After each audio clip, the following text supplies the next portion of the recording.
ब्रह्माच्छत्त जातकथा। एकदा वाराणसीच्या राजाने कोसल देशाच्या राजावर स्वारी करून त्याला रणांगणात ठार मारिले आणि त्याचे सर्व वित्त हरण करून ते वाराणसीला आणून ते मोठमोठ्या भांड्यात भरून आपल्या बागेत ठेविले।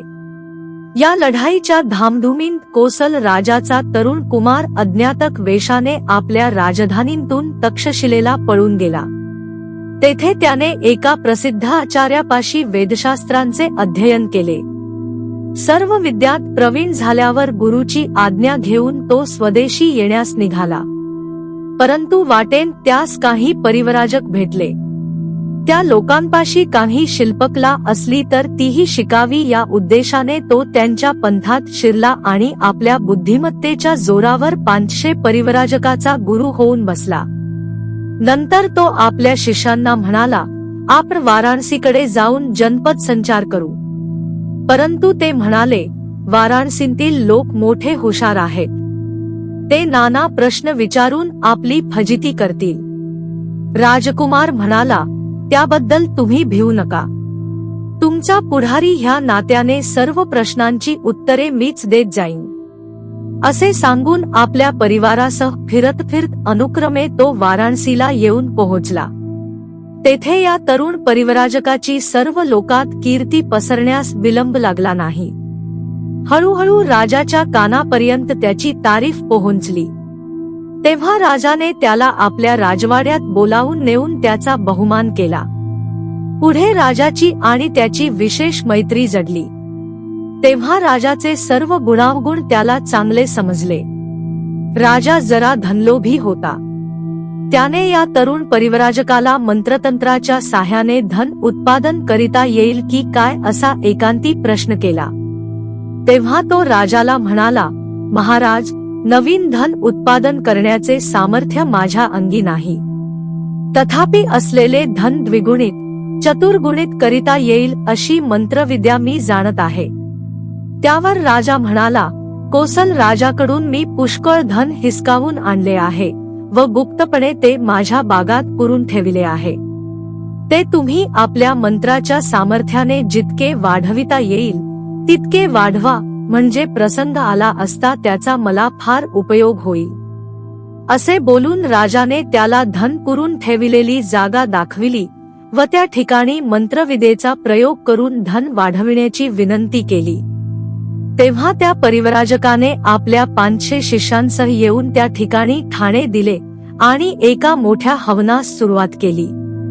राजाला होमहवनादी प्रकार पाहून फार आनंद झाला आणि लवकरच आपण अफाट संपत्तीचा मालक होईन असे तो मनातल्या मनात मांडे खाऊ लागला। इकडे परिवराजकाने हवनद्रव्ये घालण्यासाठी काही चामड्याच्या पिशव्या शिवून घेतल्या आणि एके दिवशी राजाला तो म्हणाला, महाराज, हवनाची परिसमाप्ती होत आली आहे, आता एकच काम बाकी राहिले आहे। येथून दूरच्या एका अरण्यातून काही औषधीची मुळे आणून अभिमंत्रण करून त्यांचा आपण पुरून ठेविलेल्या बरण्यांवर प्रयोग केला पाहिजे।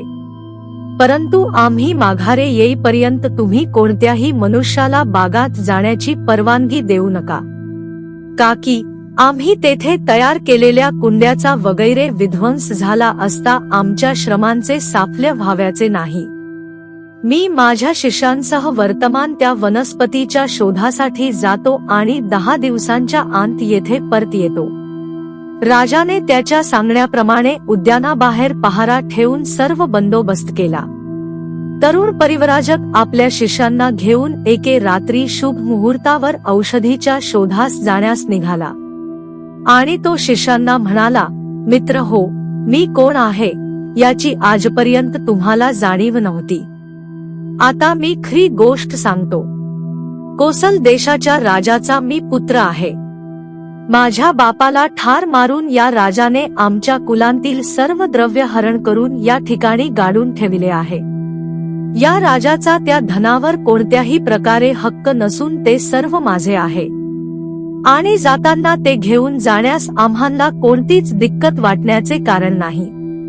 असा उपदेश करून जेवढी सोन्याची नाणी होती तेवढी चामड्याच्या पिशव्यात भरून त्याने त्या पिशव्या शिष्यांच्या खांद्यावर दिल्या आणि तेथून प्रयाण केले व एका आठवड्यात कोसल देशाची राजधानी श्रावस्ती नगरी गाठली. तेथे जाऊन आपल्या बापाला अनुकूल असलेल्या लोकांना त्याने वश करून घेतले आणि त्यांच्या सहाय्याने काशीच्या राजाने नेमलेल्या अधिकाऱ्यांवर हल्ला करून त्यांचा पाडाव केला.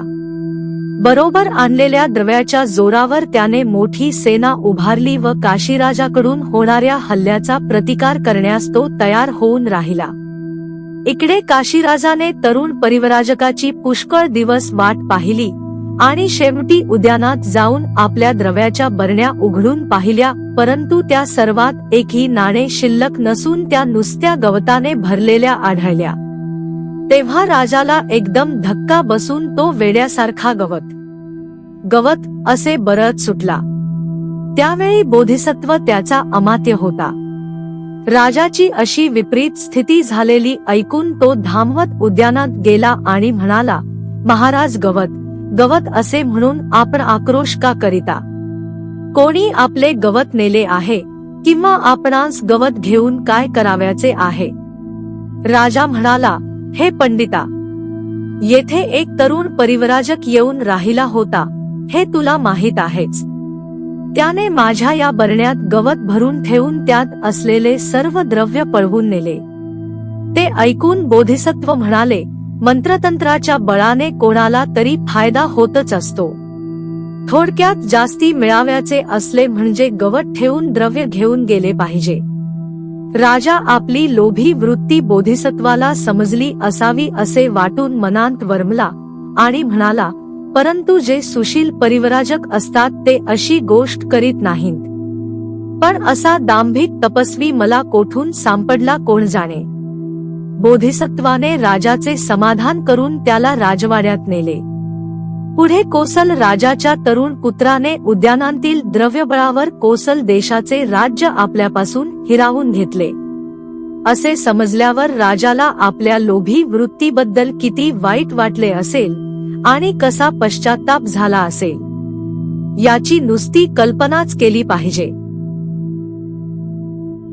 भवतु सब्ब मंगल. साधू साधू साधू.